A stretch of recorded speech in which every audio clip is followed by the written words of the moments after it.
بلغ مقاصدنا واغفر لنا ما مضى يا واسع الكرم يا ربي بالمصطفى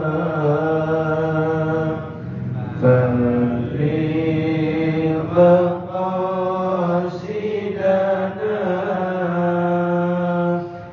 واغفر لنا ما مضى يا واسع الكرم تبارك اللهم وحي بمكتسب ولا نبي على غيب بمنتهب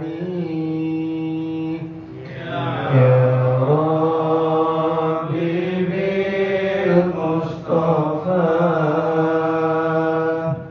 بلغ مقاصدنا واغفر لنا ما مضى يا واسع الكرم كم أبرأت وصبان باللمس راحته وأطلقت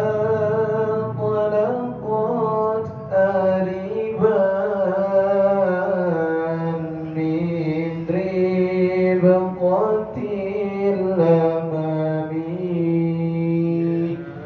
يا ربي بالمصطفى بلغ مقاصدنا واغفر لنا ما مضى يا واسع الكرم وأحيتي سنة شهباء دعوته حتى أبكت غرة في الأعسر الدهم يا ربي بالمصطفى بلغ مقاصدنا واغفر لنا ما مضى يا واسع الكرم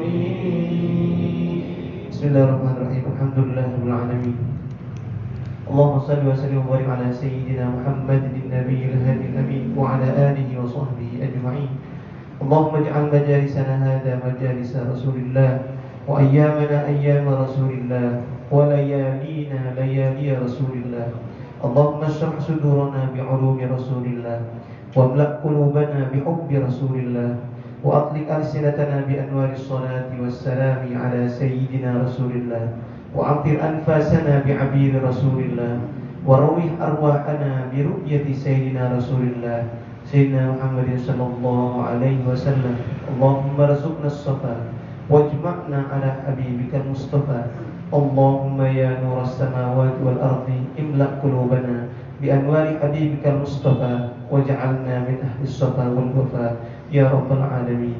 يا حي يا قيوم أحينا بك لك فيك حياة المحبوبين لحضرتك يا عظيم. يا حي يا قيوم يا هادي يا واقي أحيي عبدك الفاني بنور جمالك الباقي يا ذا الجلال والإكرام. اللهم صل وسلم وبارك على سيدنا محمد بما لا منتهى لكمالك وكما يليق بكمالك. اللهم صل وسلم وبارك على سيدنا محمد وآله وسلم صلاة تحل بها العقد وتفرج بها الكرب وتزيل بها الضرر وتهون بها الأمور الصعاب وترضيك وترضيه وترضى بها عنا يا رب العالمين. وعلى آله الأطهار وأصحابه الأخيار وسلم تسليما كثيرا والحمد لله رب العالمين. نقرأ سورة الفاتحة هدية من إلى سيدنا رسول الله صلى الله عليه وسلم وآله وأزواجه وذريته وآل بيته وصحابة رسول الله أجمعين والتابعين والتابعين التابعين لهم بإحسان إلى يوم الدين وإلى جميع العلماء العاملين والمصنفين المخلصين وإلى جميع أولياء الله الصالحين قديمهم وحديثهم ونخص خصوصا سيدنا محمد ماضي أبو العزائم وسيدنا أحمد ماضي أبو العزائم وسيدنا الشيخ عبد القادر الجيلاني وسيدنا أحمد البدوي وسيدنا أحمد الرفاعي وسيدنا إبراهيم الدسوقي والأستاذ سيدنا أبو الحسن الشاذلي وإلى الإمام البصيري وسيدنا أبو العباس المرسي وأصولهم وفروعهم وحديثهم وقديمهم وإلى أستاذنا وشيخنا مربي أرواحنا مولانا الشيخ عبد السلام علي الشتاه مولانا الشيخ محمد مصطفى النعيمة مولانا الشيخ محمد إبراهيم عبد الباقي الكتاني الله يجازيهم عنا خير الجزاء ويمدنا بمددهم ويجمعنا بهم دنيا والآخرة في معية حبيب المصطفى سيدنا محمد صلى الله عليه وسلم ويرزقهم دوام صحته والعافية وطول العمر بسر أسرار الفاتحة. أعوذ بالله من الشيطان الرجيم بسم الله الرحمن الرحيم الحمد لله رب العالمين الرحمن الرحيم مالك يوم الدين إياك نعبد وإياك نستعين اهدنا الصراط المستقيم صراط الذين أنعمت عليهم غير المغضوب عليهم ولا الضالين آمين. وإلى آبائنا وآبائكم وأمهاتنا وأمهاتكم وأجدادنا وجداتكم ومشايخنا ومشايخكم ومعلمينا ومعلميكم وإلى جميع المسلمين والمسلمات والمؤمنين والمؤمنات من مشارق الأرض إلى مغاربها وخصوصا إلى من بنى وأوقف وعمر وبنى هذا المصلى أن الله تعالى غفر ذنوبهم وستر عيوبهم وجعل الجنة مأواهم ارفع لهم الدرجات وضعف لهم الحسنات وكفر عنهم السيئات وأدخلهم الجنة مع الآباء والأمهات واجعل قبورهم روضة من رياض الجنان بسر أسرار الفاتحة. أعوذ بالله من الشيطان الرجيم بسم الله الرحمن الرحيم الحمد لله رب العالمين الرحمن الرحيم مالك يوم الدين إياك نعبد وإياك نستعين اهدنا الصراط المستقيم صراط الذين أنعمت عليهم غير المغضوب عليهم ولا الضالين آمين. Ma'asyiral hadirin rahimakumullah. Alhamdulillah fi hadhihi al-lailah al-mubarakah najtami marratan ukhra fi hadzal makan al-mubarak. Alhamdulillah pada malam hari ini kita bisa bertatap muka kembali duduk bersama dalam satu majlis yang insyaallah senantiasa mendapatkan cucuran barakah dan rahmat dari Allah Subhanahu wa taala. Amin ya rabbal alamin. Ma'asyiral hadirin rahimakumullah.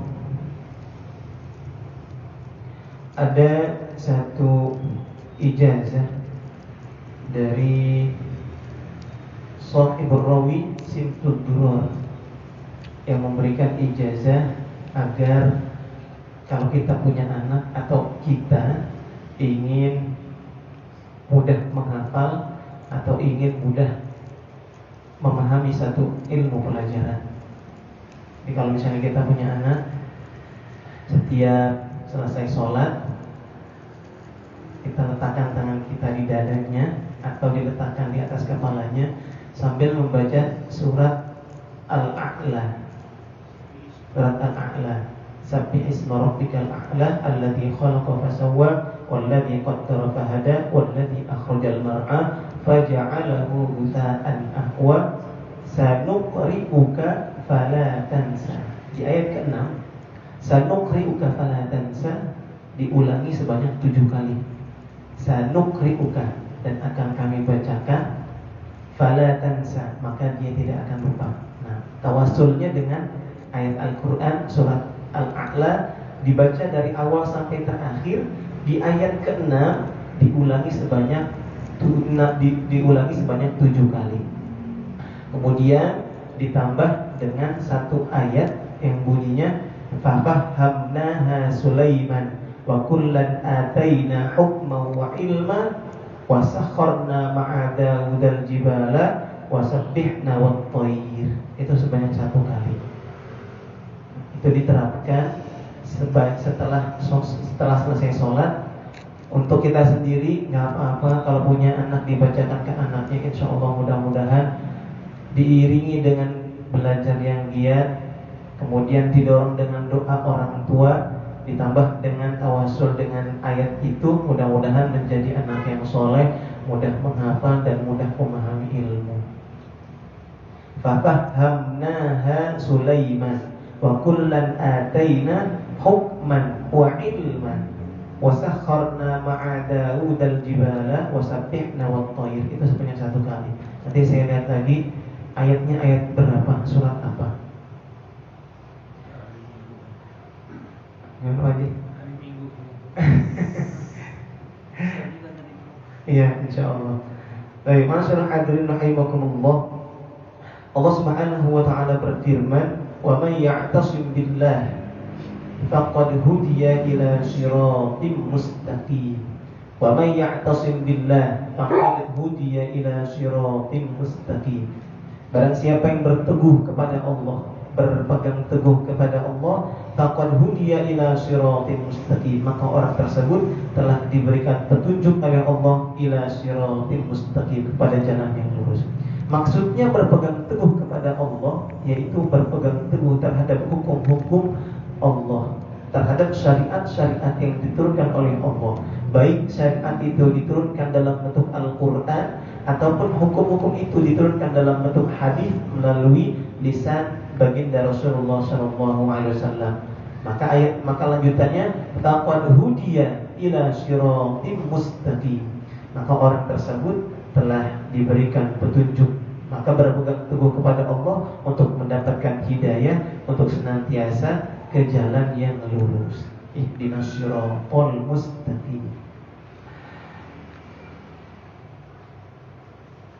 Dalam sebuah ayat yang lain, karena kita berbicara tentang baginda Nabi sallallahu alaihi wasallam, innama bu'ithu liutammima makarimal akhlaq. Sesungguhnya aku diutus oleh Allah Subhanahu wa taala untuk menyempurnakan akhlak manusia. Kalau kita berbicara akhlak, mulai dari bangun tidur sampai tidur kembali, semuanya sudah diajarkan akhlak, adab dan tata cara oleh baginda Nabi sallallahu alaihi wasallam. Ada satu kisah dari seorang waliullah yang bernama Al-Imam Junaid Al-Baghdadi. Al-Imam Al-Junaid Al-Baghdadi. Satu hari Imam Junaid ini bertemu dengan seorang yang kelihatannya, kalau kita lihat dari mata kepala kita, orang tersebut seperti orang gila. Nah, kemudian tiba-tiba orang gila ini menemui Imam Junaid Al-Baghdadi, bertanya kepada beliau, "Wahai Imam, muridmu banyak, engkau mengajarkan berbagai macam ilmu. Ada yang ingin aku tanyakan kepadamu." Kemudian orang tersebut bertanya, bagaimanakah adab dan tata cara ketika engkau makan? Pertanyaannya simpel, adab cara makan. Lalu Imam Junaid menjawab, saya makan biasanya sebelum makan saya awali dengan basmalah dan berdoa. Kemudian saya makan dengan tangan kanan dan saya makan dalam keadaan duduk. Selesai saya makan, saya berdoa lagi kepada Allah. Maka kata orang tersebut, kalau begitu yang engkau lakukan, adab dan tata cara yang kau lakukan adalah adab yang salah. Berarti selama ini kita salah juga. Kalau Imam Junaid saja melakukan makan, sebelum makan berdoa, apalagi kita doanya di tengah-tengah makan. Baru di tengah-tengah baru ingat. Biasanya doanya bukan Allahumma barik lana lagi, Bismillahi awwaluhu wa akhiruhu. Biasanya kayak gitu. Nah ini Imam Junaid saja sudah menerapkan sebelum makan pasti berdoa, kemudian setelah makan pasti berdoa. Nah, kita kadang-kadang lupa setelah makan lupa doanya karena kekenyangan, udah pengennya rebahan aja. Nah kemudian kata orang tersebut, adab yang kau lakukan adalah adab yang salah. Maka ketika itu orang tersebut langsung pergi meninggalkan Imam Junaid al-Baghdadi. Imam Junaid al-Baghdadi ketika itu, tunggu dulu, saya belum mendapatkan jawaban darimu.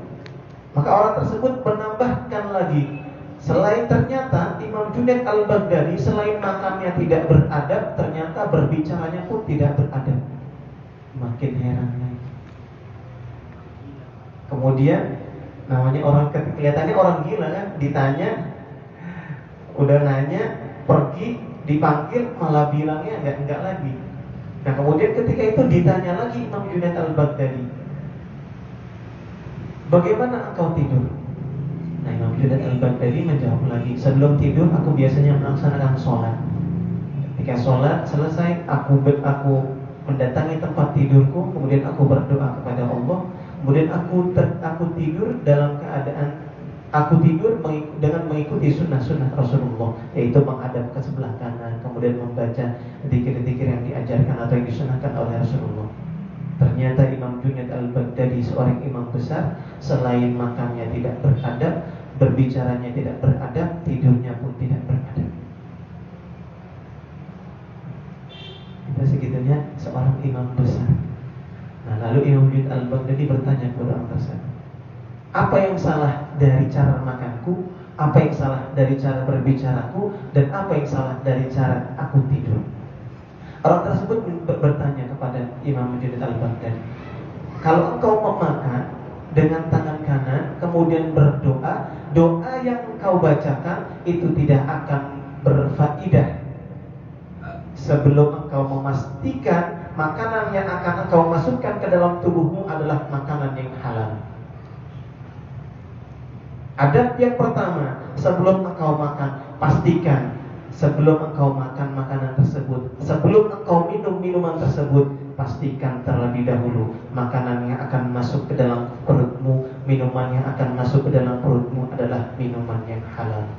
Karena doa yang kau baca tidak akan berfaedah. Allahumma barik lana fi ma razaqtana, ya Allah berkahilah apa yang telah engkau berikan makanan dan minuman kepadaku. Ternyata makanan dan minuman itu tidak jelas kehalalannya. Maka harus jelas dulu halalnya. Halal apakah dalam kategori hanya dari harta yang kita berikan dengan harta yang sesuatu yang halal? Apakah itu termasuk kategori makanan yang halal? Tidak. Apakah engkau sudah memastikan ketika engkau makan sepotong daging, daging tersebut adalah dari hewan yang disembelih atas nama Allah? Kemudian peternaknya apakah memberikan makanannya dengan menyebut nama Allah? Apakah dijualnya dengan cara yang baik, dengan menyebut nama Allah? Nah, itu baru kategori makanan yang halal, sebenar-benarnya halal. Nah, kalau kita kan agak susah kalau kayak gitu ya. Peternaknya kita nggak tahu seorang muslim atau seorang kafir. Dipotongnya pakai bismillah apa enggak? Kadang-kadang asal potong aja.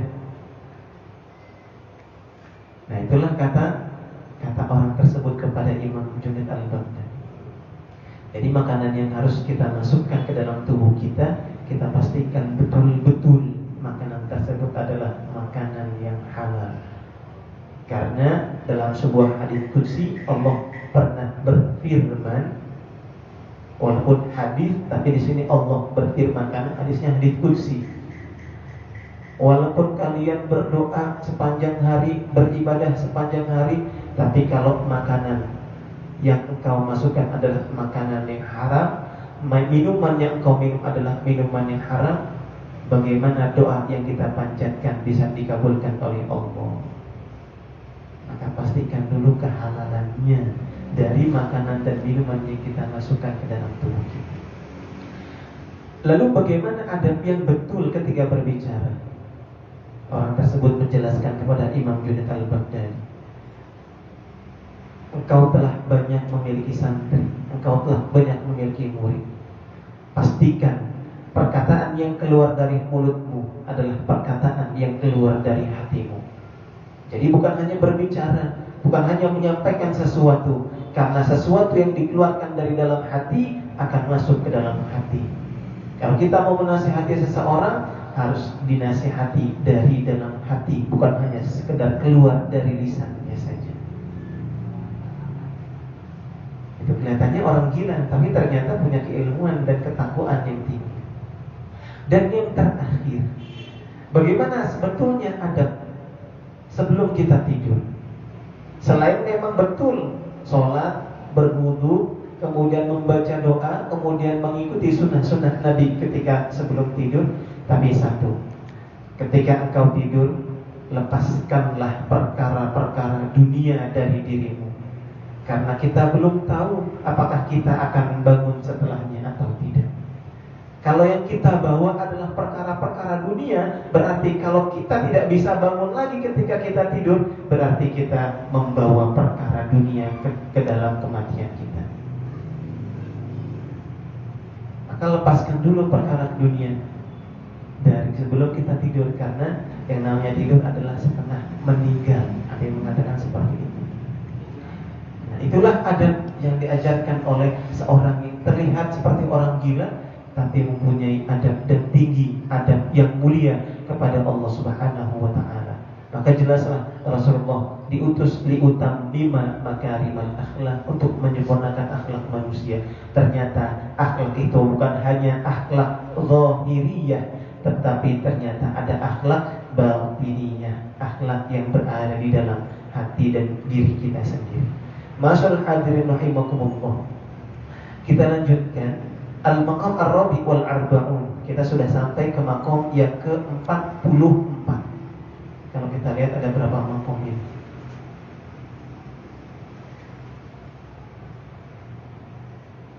Ada 70 maqam. Kita sudah sampai ke 44. Alhamdulillah sudah setengahnya. At-tayyib al-mubarak al-makin. Salah satu kedudukan yang diberikan Allah Subhanahu wa ta'ala kepada baginda Nabi sallallahu alaihi wasallam. Beliau adalah at-tayyib al-mubarak al-makin. Seorang yang baik, seorang yang penuh keberkahan, dan seorang yang mempunyai kedudukan yang tinggi atau mempunyai keteguhan hati. Al-Maki.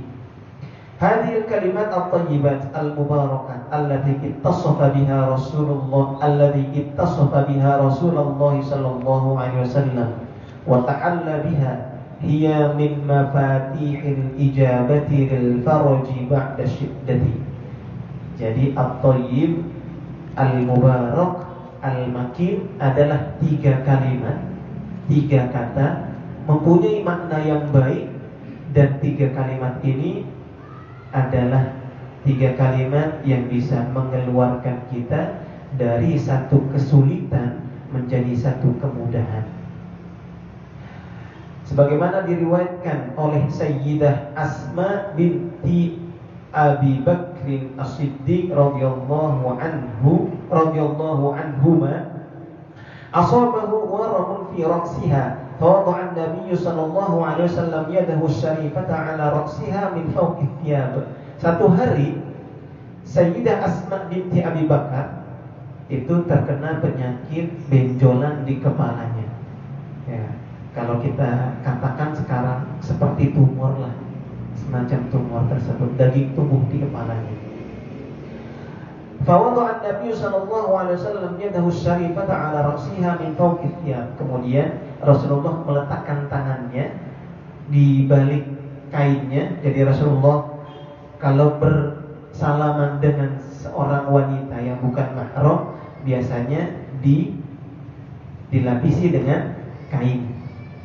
Nah, tapi kan Sayyidah Asma binti Abi Bakar itu adalah istri Rasulullah.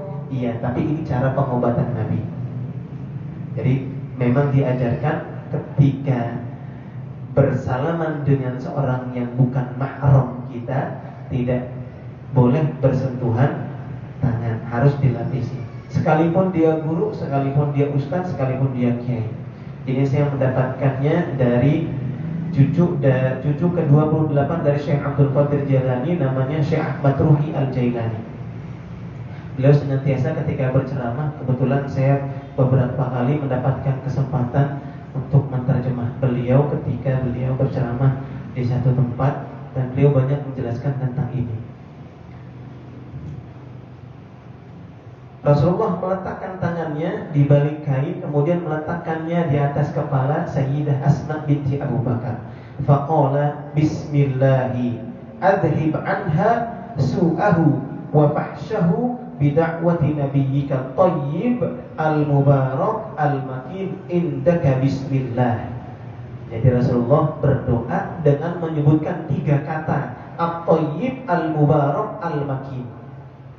Bismillahi idhab anha su'ahu wa fahsyahu.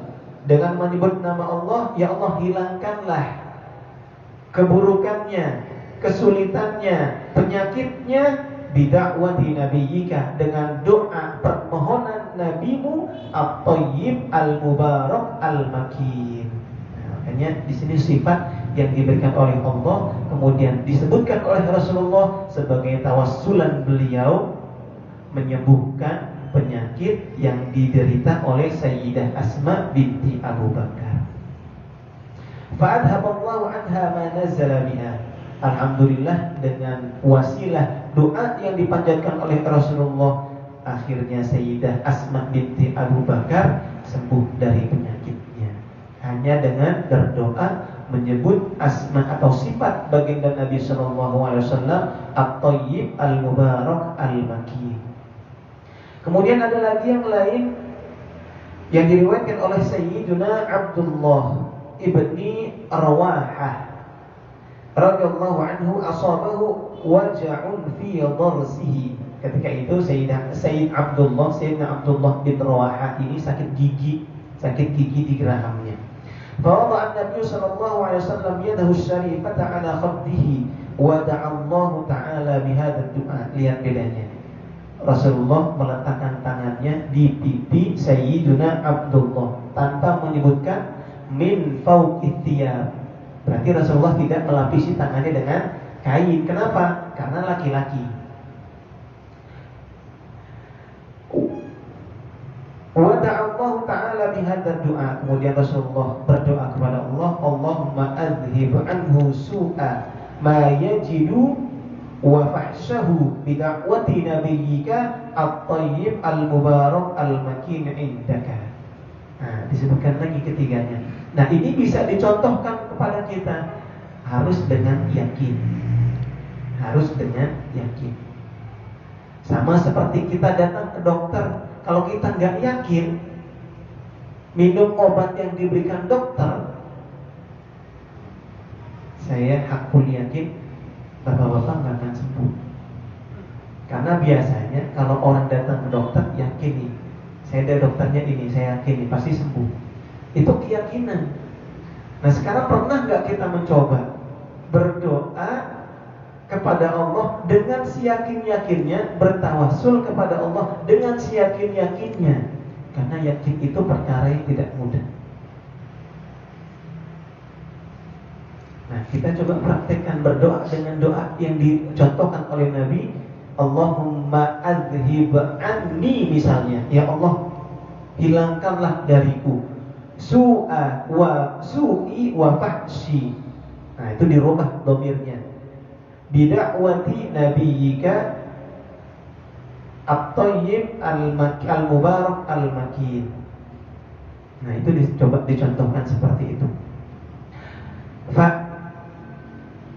Qala Nabi sallallahu alaihi wasallam sab'a marrat fa adhaballahu an sayyidina Abdullah bin Rawaha su'ahu wa fahsyahu. Rasulullah mengulangi doanya sebanyak 7 kali. Alhamdulillah, dengan doa yang dipanjatkan oleh Rasulullah dan ditambah dengan sifat-sifat yang diberikan oleh Allah kepada beliau, At-Tayyib Al-Mubarak Al-Makin, penyakit yang diderita oleh Abdullah bin Rawaha disembuhkan oleh Allah Subhanahu wa taala. Ingat, yang menyembuhkan itu adalah Allah. Walaupun kita datang ke dokter, walaupun kita minum obat, bukan obatlah yang menyembuhkan, bukan dokterlah yang menyembuhkan. Nah, kalau kita sudah berkata dokter yang menyembuhkan saya, itu berarti sudah masuk dalam kategori syirik khafi. Nah, syirik, hati-hati. Innallaha la yaghfiru ay yushraka bihi wa yaghfiru ma duna dzalik. Allah tidak akan mengampuni dosa syirik. Wa hadza kulluhu innama jaa'a misdaqan liqauli ta'ala bil mu'minina raufur rahim. Dan ini semua yang dicontohkan oleh Rasulullah At-Tayyib Al-Mubarak Al-Makin dikarenakan baginda Rasulullah sallallahu alaihi wasallam bil mu'minina raufur rahim. Terhadap orang-orang mukmin, beliau adalah seorang yang penyantun dan penyayang. Masyarul hadirin rahimakumullah. Fahuwa at-tayyib. Yang pertama adalah at-tayyib alladzi wasa'a qalbuhu al-khalaiq kullaha bi rahmatihi. Dan dengan akhlaknya Rasulullah bisa melapangkan, membuat hati semua orang yang ditemui oleh Rasulullah, bahkan yang tidak ditemui oleh Rasulullah, seperti umat-umatnya yang sekarang ini tidak bertemu dengan Rasulullah, hanya mendengar riwayat bagaimana akhlak Rasulullah. Fawasa'a qalbuhu al-khalaiq kullaha. Orang yang mendengar bagaimana kisah Rasulullah, apalagi yang melihat bagaimana akhlak Rasulullah, pasti akan merasakan yang namanya senang dan bahagia. Makanya kalau kita ngaji tentang akhlak Rasulullah, rasanya adem, enak. Dibandingkan kalau kita ngajinya ngaji nahwu, ngaji balaghah, ngaji qawaid fiqhiyah, nah itu pusing. Nah, lebih enak ngajinya kayak gini. Saya kalau disuruh milih, suruh ngaji nahwu, ngaji balaghah, apalagi kalau sudah ngaji balaghah, itu masya Allah.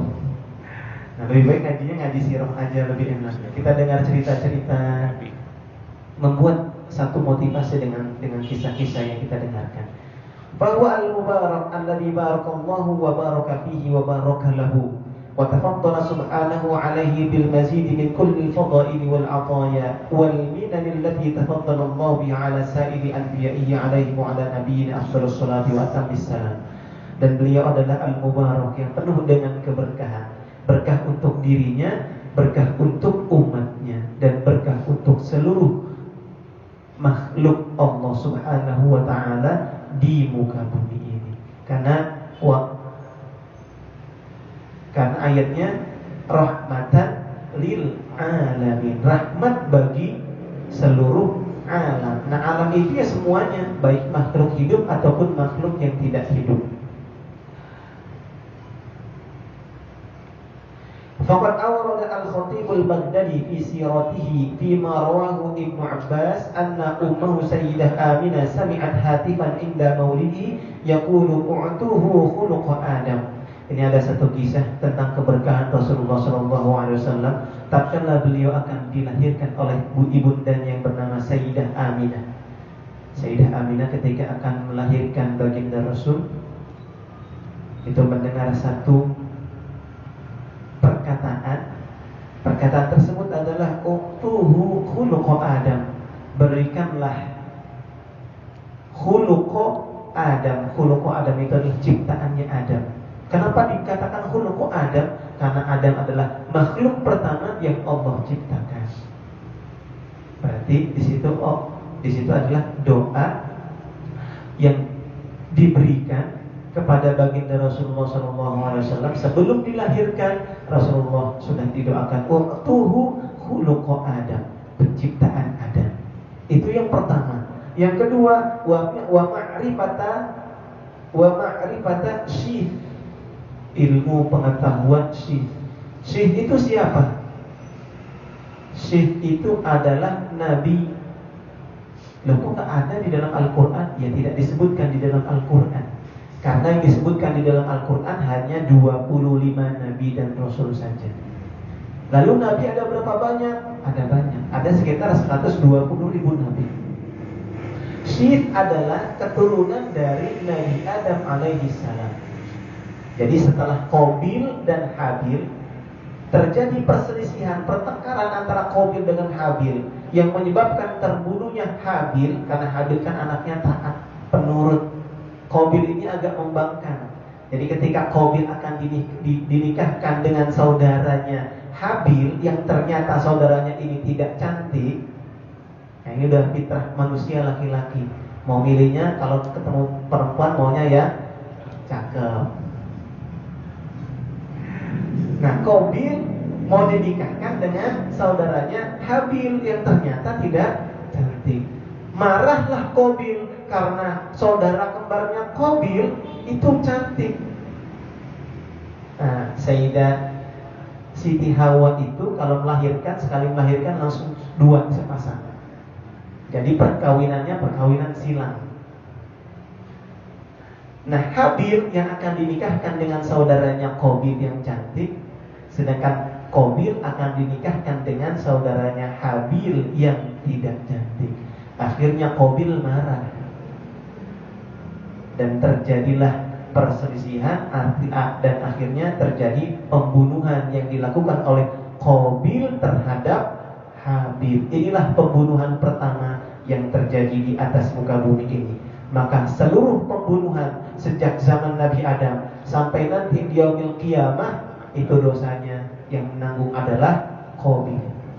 Kenapa? Karena sudah dicontohkan bagaimana membunuh sesama manusia. Nah, itu namanya jariyatus su. Ada kan amal jariahnya yang baik. Ini amal jariahnya yang tidak baik.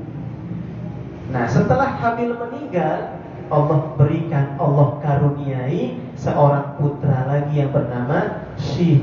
Nah, Syekh ini menjadi penerus Nabi Adam. Setelah Nabi Adam wafat, yang memimpin seluruh manusia pada saat itu adalah Nabi Syekh.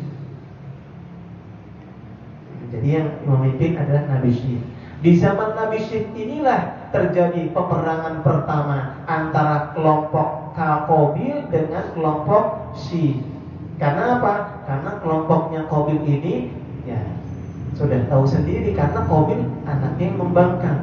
Terjadi perzinahan di mana-mana, terjadi kejahatan di mana-mana. Itu kelompoknya Qabil yang senantiasa bermaksiat.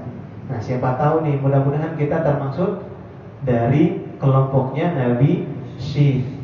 Nah, karena terbagi menjadi 2, ada yang baik, ada yang tidak baik. Itu sudah ada sejak zaman Nabi Adam alaihissalam. Nah, sebelum Nabi Adam wafat dan mewasiatkan kepada anaknya, putranya yang bernama Syekh, Nabi Adam memberikan 5 pesan kepada Syekh yang akan meneruskan perjuangan Nabi Adam memimpin manusia pada saat itu. Nasihat yang pertama adalah janganlah sekali-kali engkau merasa aman hidup di dunia, karena aku pernah merasakan hidup di surga, tetapi ternyata aku diturunkan oleh Allah Subhanahu wa ta'ala ke dunia ini. Apalagi ketika engkau hidup di dunia, janganlah engkau merasa aman sekalipun. Itu nasihat yang pertama.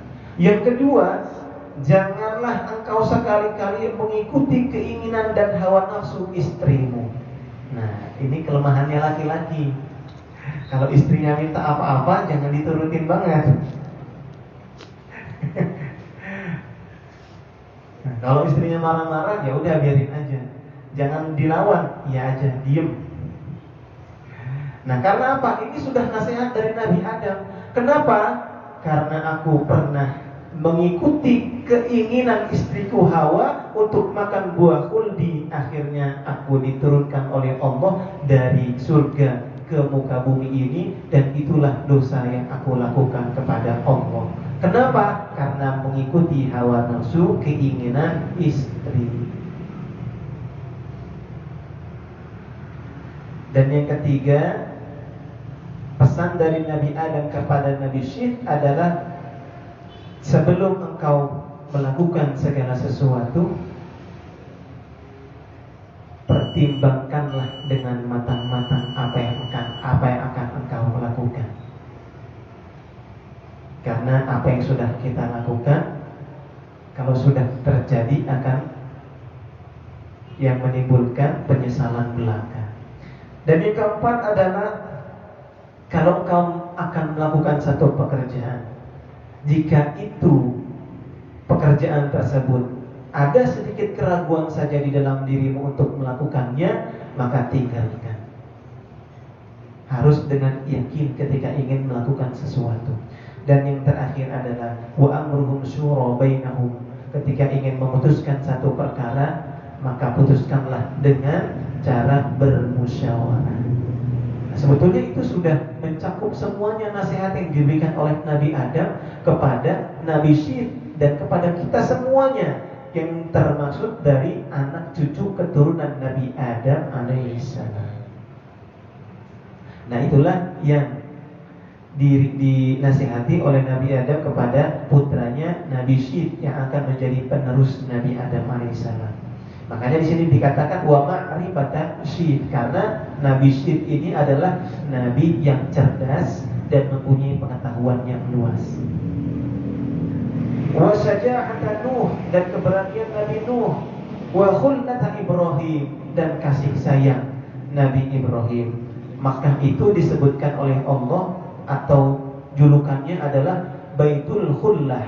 Baitul Khullah itu adalah sebutan untuk Nabi Ibrahim yang disebut Khalilullah.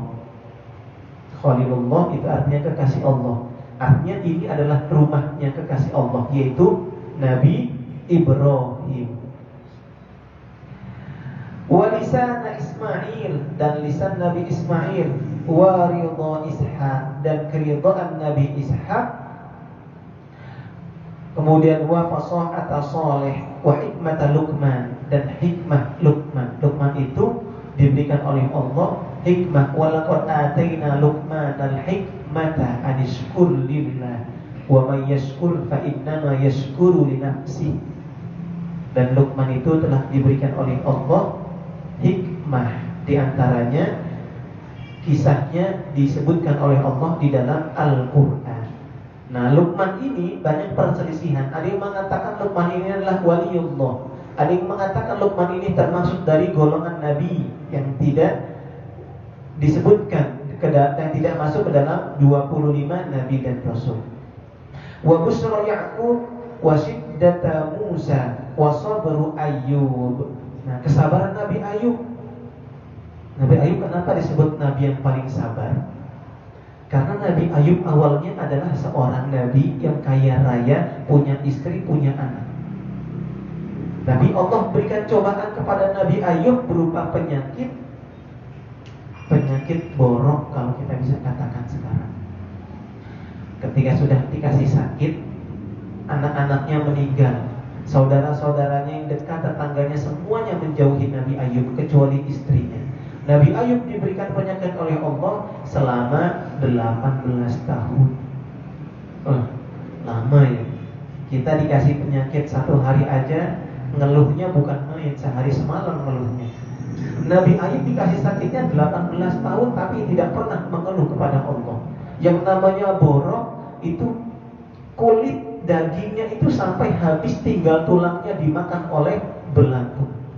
Bahkan pernah ketika belatung itu jatuh, diambil lagi oleh Nabi Ayub, ditaruh lagi. Kenapa? Karena Nabi Ayub yakin bahwasanya belatung itu mendapatkan rezeki dari tubuhnya Nabi Ayub. Tapi ada satu yang tidak dimakan oleh belatung tersebut, ular tersebut, adalah hatinya Nabi Ayub.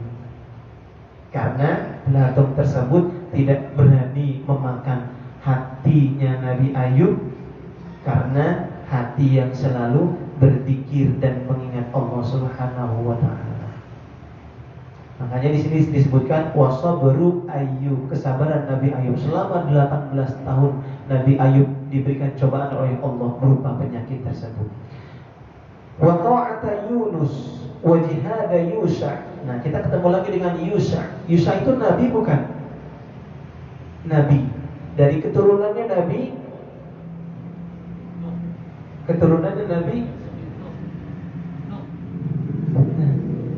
Ya, semuanya dari Nuh. Tapi setelah Nabi Yusha ini setelah Nabi Musa.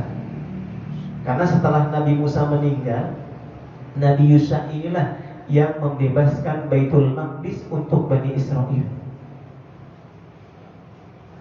Kalau tidak salah keturunannya Nabi Yakub. Karena Nabi Nuh dengan Nabi Yakub jaraknya jauh. Nah, Nabi Yakub, Nabi Yusha ini adalah penerusnya Nabi Musa. Nah, makanya dikatakan wajihada Yusha, karena Nabi Yusha ini adalah panglima perang. Bahkan pernah satu ketika sedang mempersiapkan prajuritnya untuk berperang, Nabi Yusha ini adalah nabi yang menahan matahari agar tidak tenggelam. Untuk apa? Untuk mempersiapkan peperangan. Karena ingin memiliki prajurit yang kuat dan tangguh, maka Nabi Yusha ini pernah satu kali menahan matahari agar tidak terbenam, supaya terang terus, siang terus. Nah, kalau udah terbenam kan pasti tidur istirahat. Nah, ini enggak.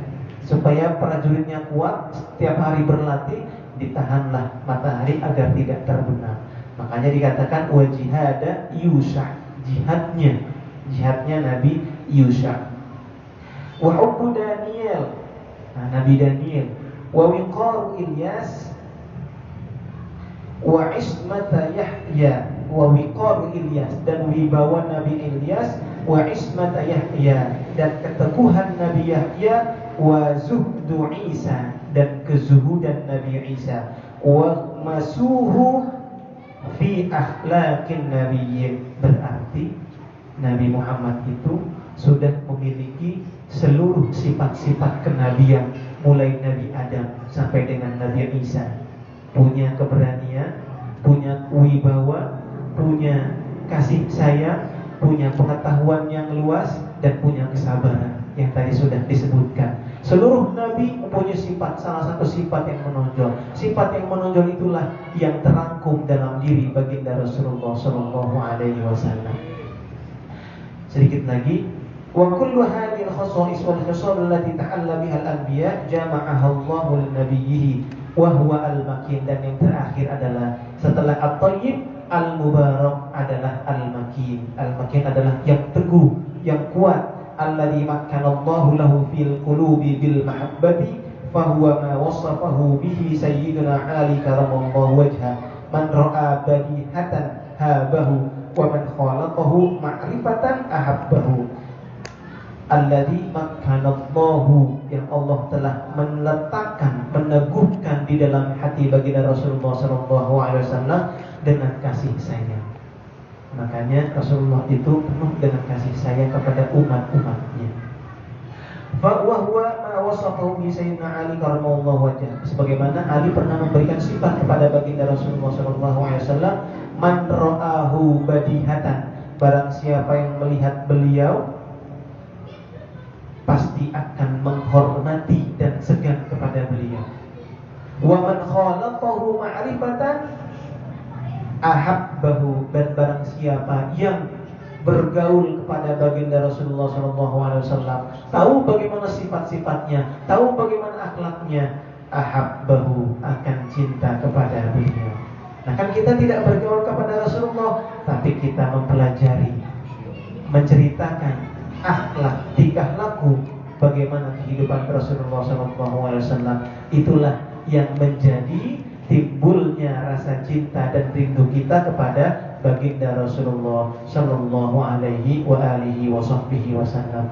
Mudah-mudahan yang sedikit ini bisa menjadi siraman mahabbah kita kepada baginda Rasulullah sallallahu alaihi wasallam, menjadikan kita semakin rindu dan cinta kepada beliau, agar kita senantiasa ketika kita rindu dan cinta kepada beliau, senantiasa menyebut beliau dengan sholawat kepada baginda Rasulullah sallallahu alaihi wa alihi wasallam.